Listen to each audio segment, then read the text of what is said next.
16, 1 Thessalonica chapter 5 verse 17.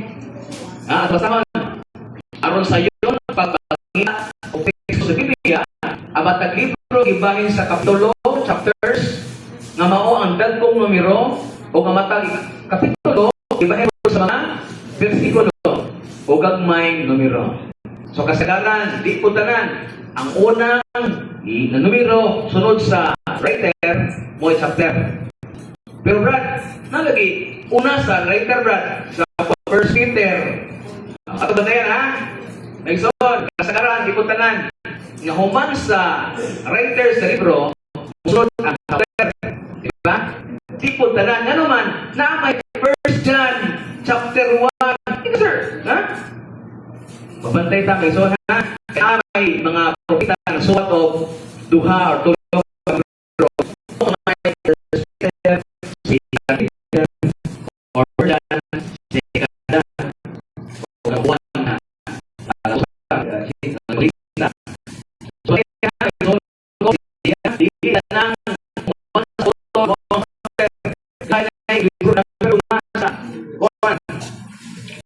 so ang numero kuman sa chapter kuman ang bersikulo o sayod ko nga itabuot ko sayo na ito na buhaton. Yes, Brad? Example ka ang author mo si San Juan. Ang napong numero mo ang chapter, nagat may numero mo ang mga verses. John chapter 3 verse 16. Okay?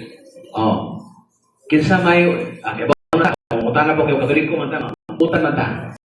So sa ita, bayo na nga ang pagbasa sa Biblia magsugod sa pag-ila-ila sa mga author ini, siya mga chapter o siya mga verses. Asa yun? Sige ba? Kana. Assignment mo ito na ako parang buhaton karon. Nagdala pag-libro ang tanan, ang Bible ang tanan. Itaas ang gatag Bible. Mahilangit ang tanan. Ang wala, kasamot. Purgatorio. Wala, kaya mapatugay lang. Sige. Gani. Jeremias. Kinsa man voluntaryo. Kita di Bible. Mga intay di Bible. Ma'am, miss, ikaw tayo. Kanang Jeremias. Chapter 29, verse 11. Apag kita ka matas kamot, basahon ang 3 subangan. Usaran. Jeremias, kapitulo 29, versikulo 11. Taas kamot, ang nakakita na, Jeremias. Jeremias. Nasa Old Testament. Read kamot. Ma'am. Esther.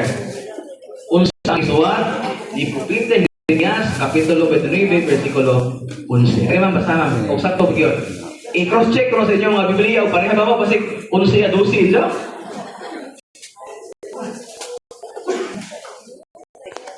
Jeremias kapitulo 29 bersikulo 11.